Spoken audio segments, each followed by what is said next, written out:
critical issues confronting the country as the socio-economic crisis worsened.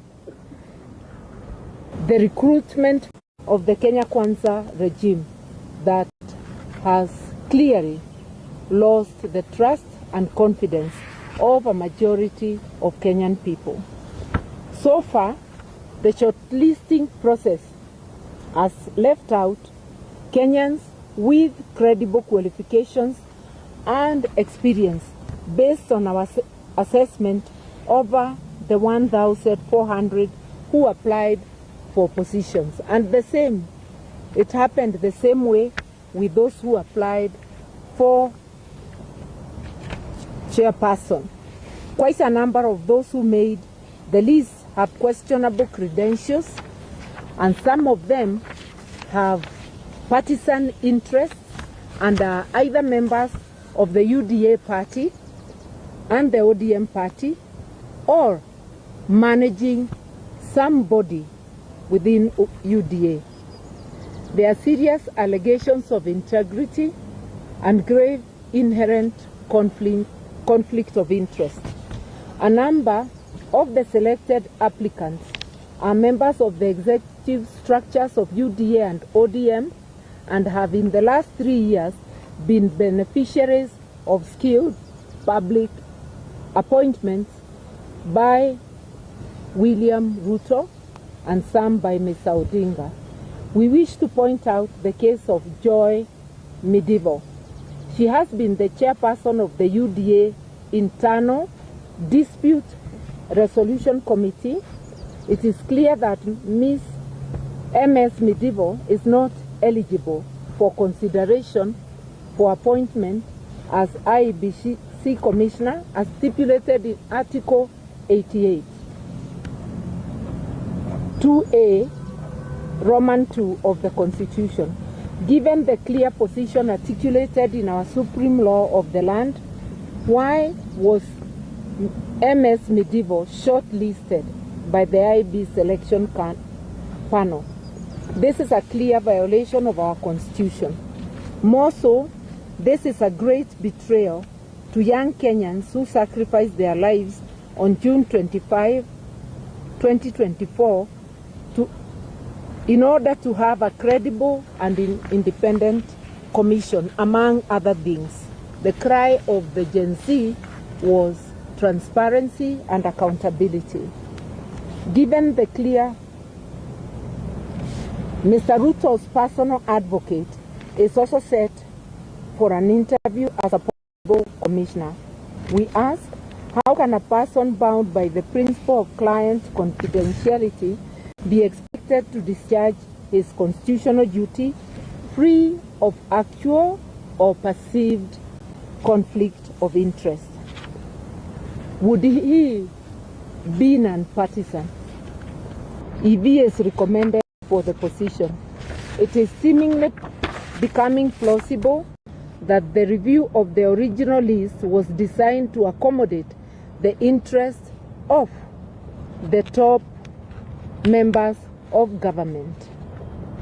Worse, there are growing concerns about the National Intelligence Service, which has recently been accused of abductions, torture of civilian disappearances, and other human rights crimes and illegalities.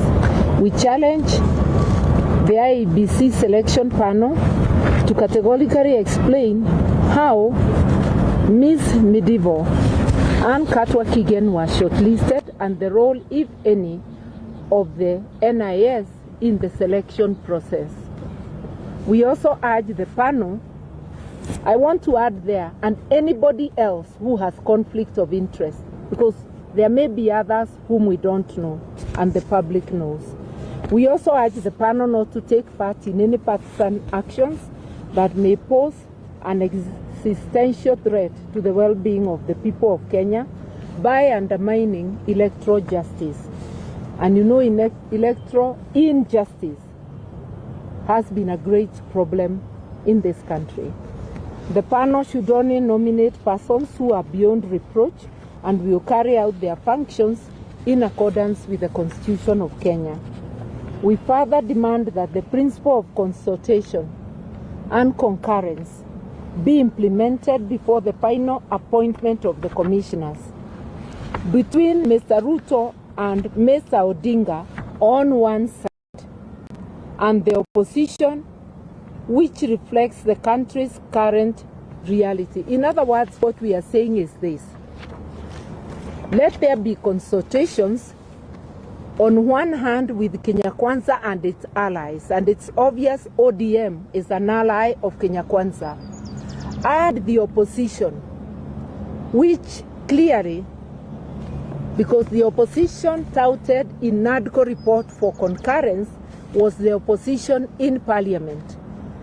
In parliament, the second largest party after ODM, which has now gone to government, is Wiper Party, led by my brother Kalonzo Musyoka.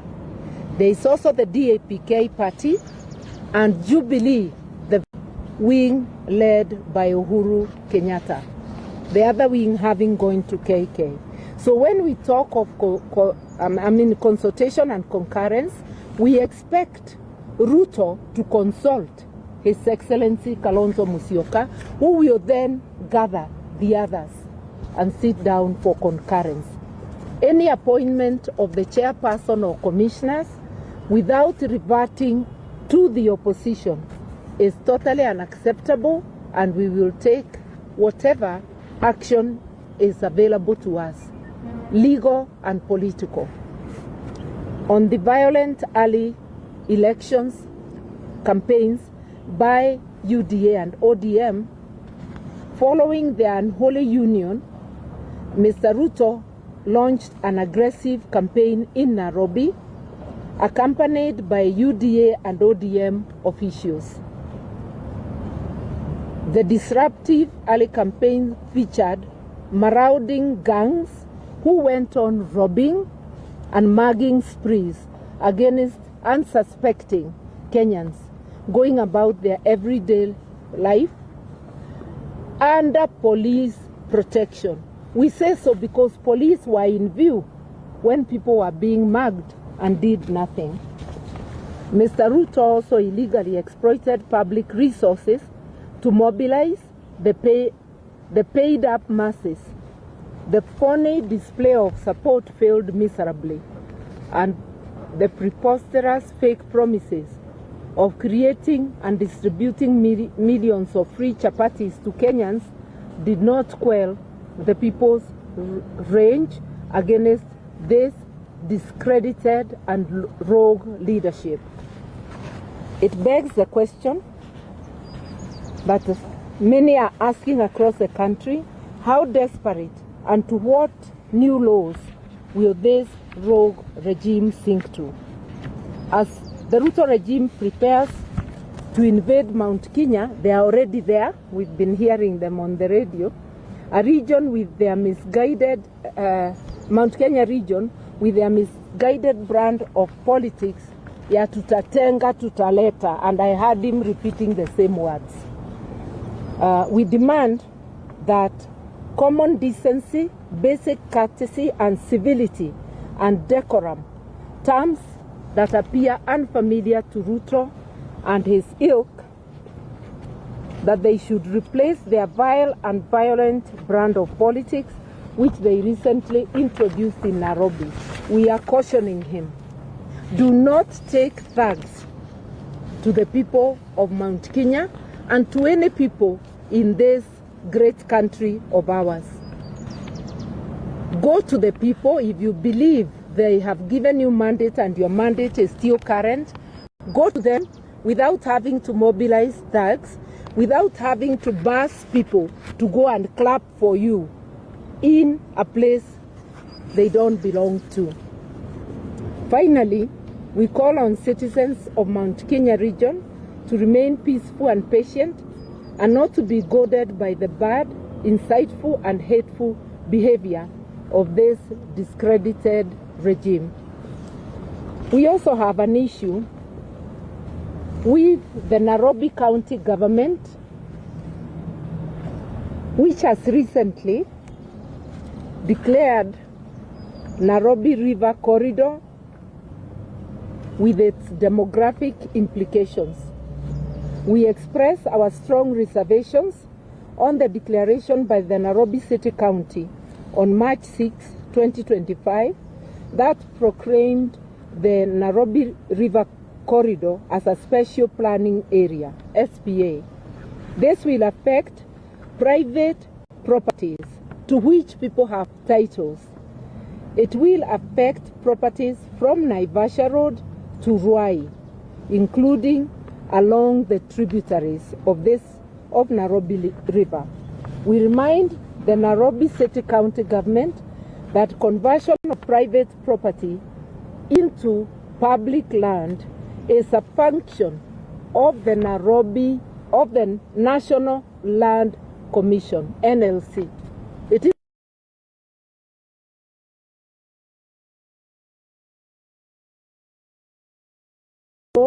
of the National Land Commission through this illegal and unconstitutional declaration.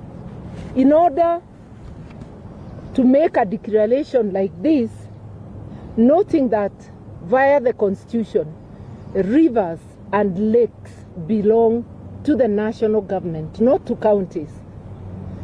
Therefore, if there is an idea to create this corridor, it must originate from the national government with a cabinet memo, with the necessary policy documents, and most importantly, there must be public participation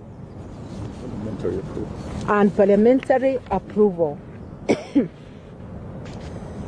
We categorically said that this move will change the political and demographic arrangement of Nairobi and must not be taken lightly.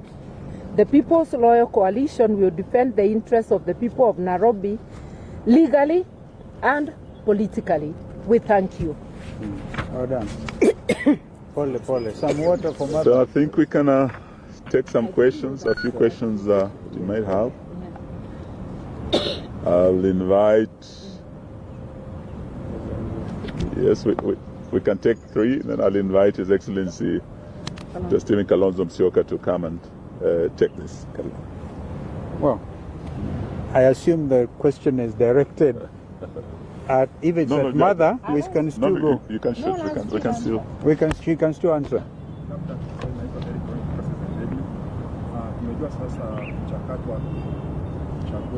Sauti kidogo. Sauti kidogo ba.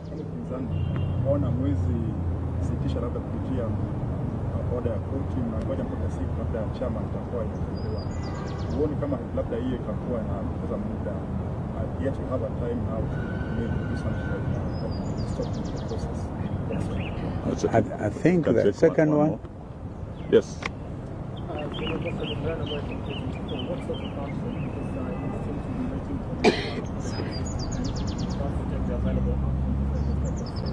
What sort of action of the opposition intends to take to the people that will be believe that if at all they will be involved in the final approach? And also, do you believe that the selection panel will actually carry out an independent kind of appointment when it comes to the I think I can deal with those and my colleagues can add.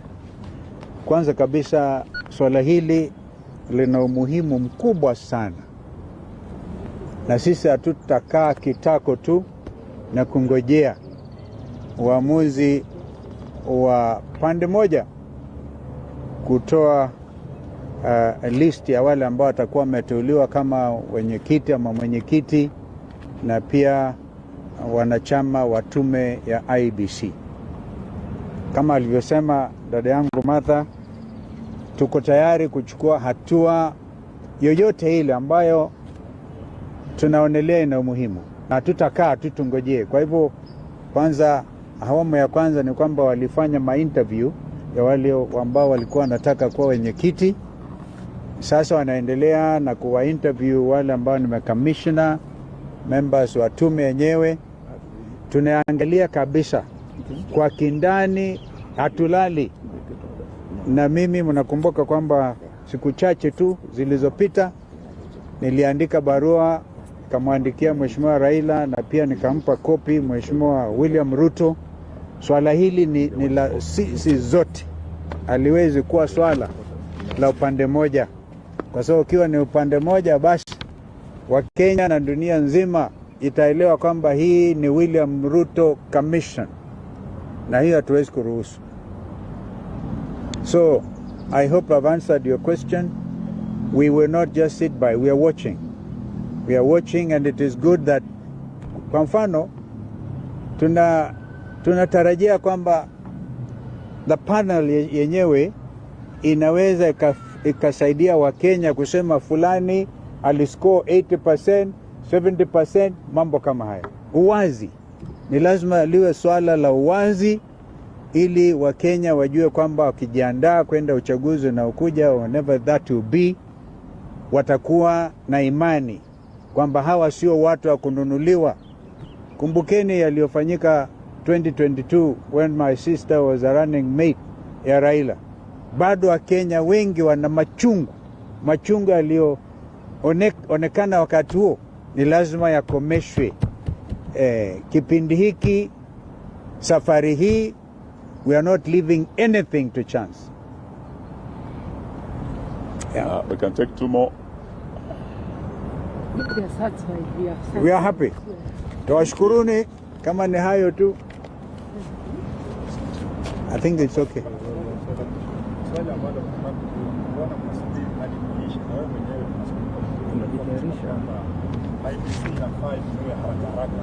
Haraka ina muhimu sana. Haraka ni swala nyeti, my sister can add, lakini tuajiandaa, ni kuambia tuko tayari. Tuko tayari kungangana kwa vyovyote vile, politically, legally. Hatuwezi kuachilia hii bwana. Yeah, you can add. Oh, please add. Nafikiri umeuliza kwa Kiswahili, yule kwa Kimombo, but it's basically the same issue ya kwamba kwa nini tumengoja hadi sasa. Ukisikia statement yetu tumesema pahala tumefikia sasa, lazima kuwe na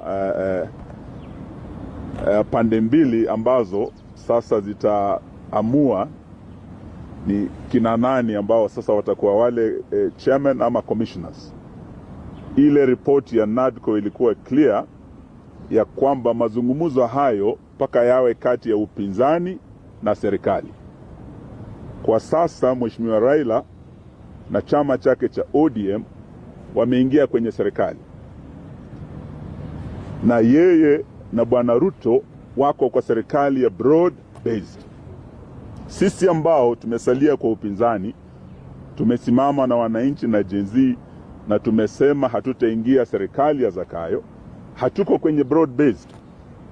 Kwa hivyo haiwezekani pahala tumefikia Bwana Raila na Bwana Ruto wakutane kwenye ikulu wakiwa watu wa broad based wasemezane peke yao. Hiyo itakuwa kinyume na yale maafikiano yalikuwa kule Bomas ya NADCO.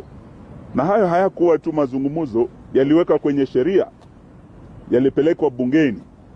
Kwa hivyo tuambia Bwana Ruto na Bwana Raila, kama wao walio serikalini sasa broad based watawacha upinzani nje, hatutakubaliana na uteuzi wa mwenyekiti ajaye. Na tuna haki kwenda mahakamani sababu tuliweka ile report kwenye sheria.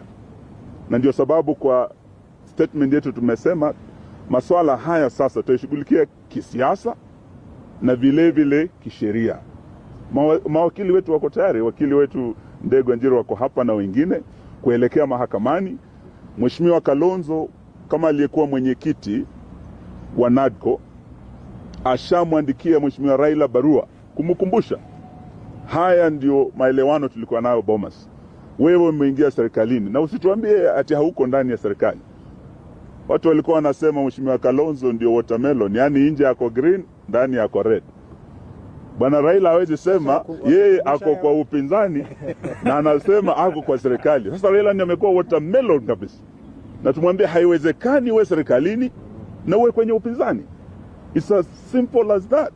And if there will be a violation of the principle of consultation and concurrence, which was established in a legal process called NATCO, then we'll be ready to handle the matter both politically contained in the and IEBC legally. Act. Thank you. I just wanted to add, there is a question he said, bona tunangojea. Hapana, hatukai kitako. Iko kazi inaendelea na utakuja kuiona. Thank you. Asante. Yes. Do you have faith in the selection panel to make an independent decision? I think you have Let that. us see it first. You have to. Well, for now, whether or not we have faith is actually overtaken by events. That's why we are watching. You see, the process that we went through, for example, to get included only one name of Ambassador Kokimoli, the kind of mud we were dragged through. And we said we cannot afford to wait. Let us see the product they come up with. And you know, the principle of consultation and concurrence will apply at the level when they have forwarded the 9 names to the president. Okay? Sorry, sorry, Njiru. I might actually give him the floor. That is when the principle of consultation and concurrence will apply, because 2 names will be taken to President William Ruto for selection as the chair of IEBC. Now that is where then they must consult with us. And another, is it 9 names? Yeah, 9 names will be sent to him for selection of 6 as IEBC commissioners. Again, we must be involved. Umesikia kwa mfano hapa, huyu mama aitwa Joy Medivo, kwa mfano. Yeye uhakika hawezi akiingia huyo kama mwenyekiti kwa mfano, huyo ni Ruto. Ruto kabisa. Hatuwezi.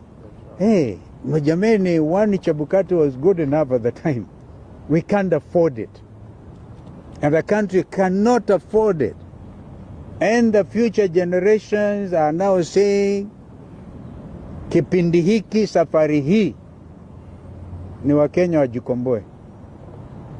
Yes, sir. So can you say the constitution of IEBC now hangs in limbo?